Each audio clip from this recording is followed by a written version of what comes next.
자, 반갑습니다. 배종찬 교수의 맛있는 돈 이야기의 배종찬입니다. 자, 여러분 반갑습니다. 집 놓고 돈 따먹기. 그래요. 무주택자에게는 돈벼락을 맞을 기회이기도 하고요. 또한 건설회사 입장에서 본다면 대박 아니면 쪽박이 될 수도 있겠죠.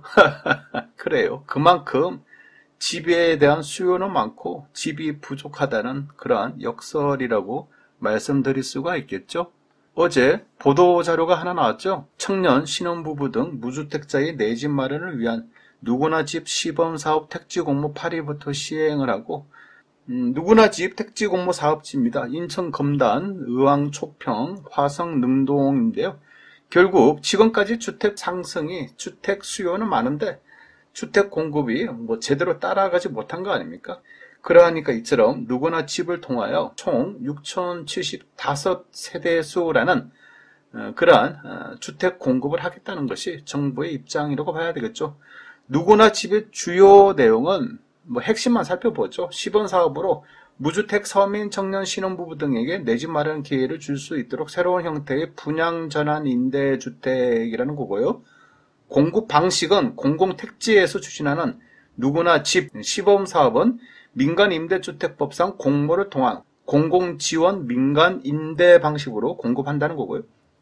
공모 기준과 절차 지원은 새로운 주택 공급 모델인 누구나 집 사업의 신속한 추진을 위해서 공정 투명한 공모 절차를 앞으로 수립 지원하겠다는 겁니다.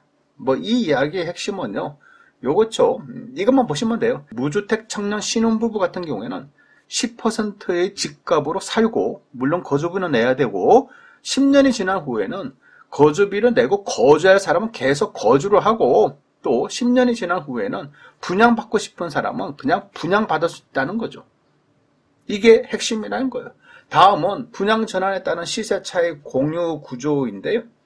임차인은 10%의 비용을 내고 사업자는 나머지 부분에 대해서 출자 및 융자를 받고 주택을 짓는다는 거죠. 그러면 세입자가 살다가 10년 내지 13년의 시간이 지난 후에는 임대 후 청산을 한다는 겁니다. 그래서 청산을 하게 되면 그만한 이익, 즉 주택 가격 상승이 있다면 사업자와 임차인 간의 수익을 이렇게 사이좋게 나눈다는 거예요.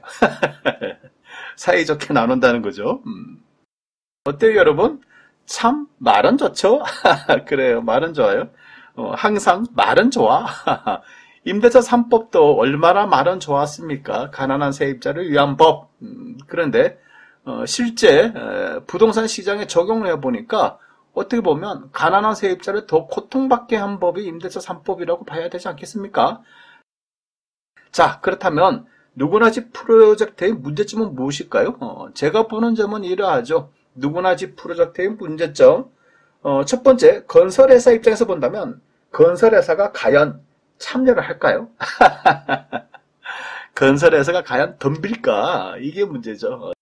건설회사가 건물을 지었다, 아파트를 지었다, 또 이제 분양을 한다고 한다면 대부분이 10% 이상 이제 수익을 노리지 않습니까? 통상적으로 보면 12%에서 15%인데 아무튼 기본적으로 10%가 이상 될 때 건설회사가 건물을 짓는다는 얘기인데 여는 5%의 수입 가지고 과연 건물을 지을까?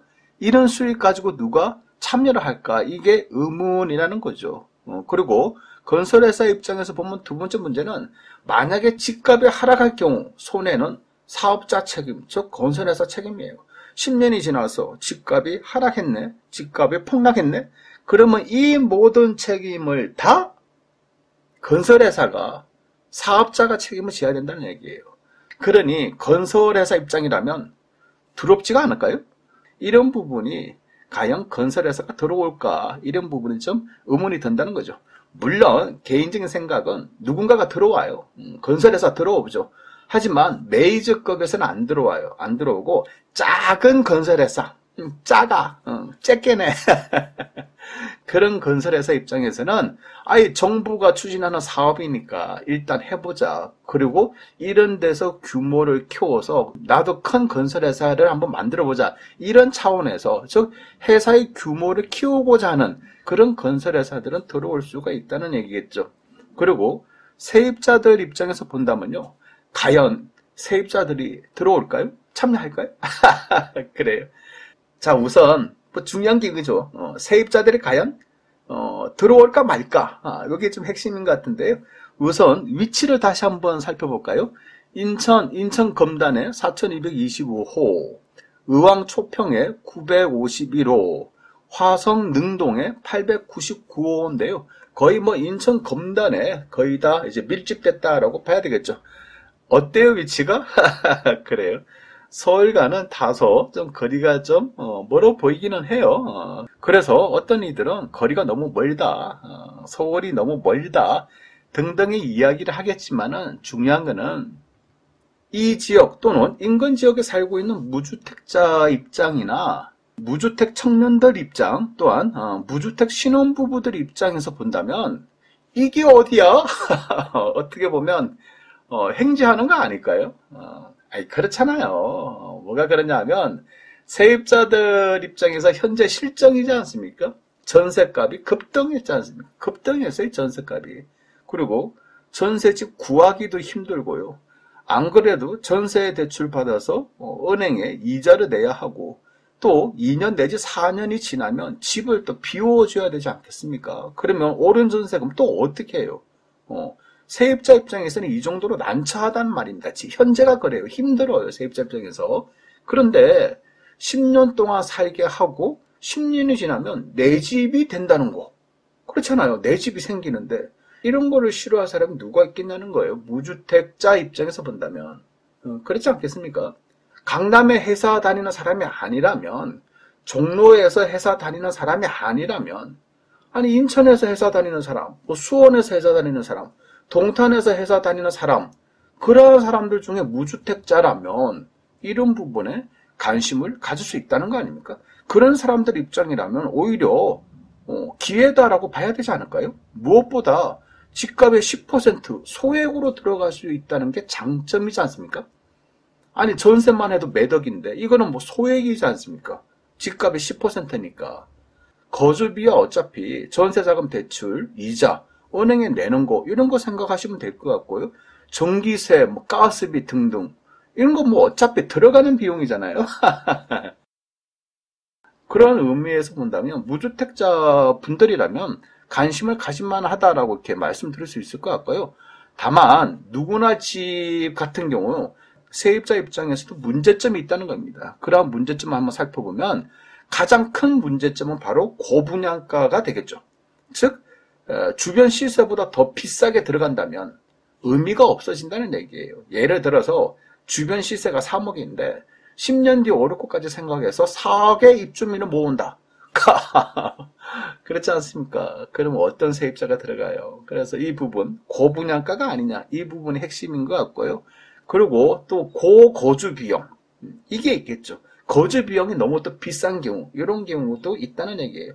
정책을 짜는 사람들의 특징으로 본다면요, 가시적인, 그러니까 눈에 보이는 무엇인가를 꼭 하려고 하는 그런 특징이 있다는 거예요. 누구나 집을 통해서 작은 아파트를 무주택자들에게 주고 이러한 작은 아파트에 입주하는 사람들을 위해서, 그런 사람들의 주거복지를 위해서 헬스클럽을 만들거나 스터디 룸을 만들거나 아니면 다 같이 이용하는 휴게시설, 공동 이용시설, 공동 커피숍 이런 걸 만들려고 또 할 거라는 얘기예요. 아마 더 나아가서 수영장까지 만든다면 그렇잖아요. 물론 입주민들을 위한 주거복지시설이라고 봐야 되겠죠. 하지만 이런 거를 관리하고 운영하기 위해서는 뭐가 들어갑니까? 관리비가 엄청 많이 들어간다는 얘기예요. 그래서 거주비가 어느 정도 나오는지, 관리비가 어느 정도 나오는지 이런 부분도 눈여겨보셔야 된다는 얘기예요. 아무튼 무주택 세입자들 입장에서야 10년 뒤 집값이 상승하면 분양받아서 수익 나누면 되고 10년 뒤에 집값이 하락하면 분양받지 않고 계속 거주만 할 수 있으니까 무주택자 입장에서 본다면 크게 무리될 것은 없어 보인다는 얘기입니다. 이러한 의미에서 볼 때 누구나 집에 대한 정부의 속내, 아마 정부의 마음이 왜 이거를 할까? 이 마음이 가장 중요하겠죠. 그러면 정부 입장에서는 무주택자들을 위한 주거복지 차원이라고 말을 하지만 제가 보는 점에서 정부가 부동산을 바라다보는 눈은 바로 집값은 앞으로 10년 뒤에도 떨어지지 않을 것이라는 이러한 부분에 대해서 정부가 배팅을 하고 있는 거 아닐까요? 그러니 정부는 10년 뒤에도 집값 오른다에 판을 깔았고요. 비교적 위험이 적은 그리고 혜택은 많은 세입자 선수들을 모집한다는 얘기겠죠. 그러면 세입자들은 당연히 들어와야 되겠죠.